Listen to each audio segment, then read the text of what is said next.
Casemiro কি বাদ পড়তে যাচ্ছেন, আর এন্দ্রিক কি পাচ্ছেন প্রথম একাদশে সুযোগ? শেষ পর্যন্ত দেখুন। ব্রাজিলের পরবর্তী ম্যাচের আগে কার্লো আনচেলত্তি একাধিক পরিবর্তনের ইঙ্গিত দিয়েছেন।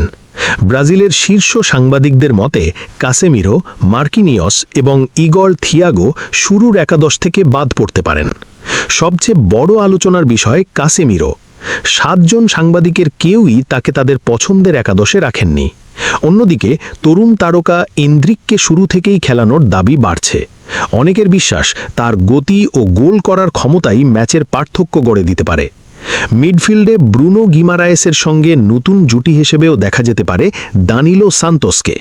তবে আসল চমক কি সেটা জানেন শুধু আনচেলত্তি। তাহলে আপনার মতে কাসেমিরোকে কি বেঞ্চে বসানো উচিত, নাকি তিনি এখনও ব্রাজিলের সেরা ভরসা? কমেন্টে আপনার মতামত জানান এবং ব্রাজিলের সর্বশেষ খবর পেতে ফলো করুন।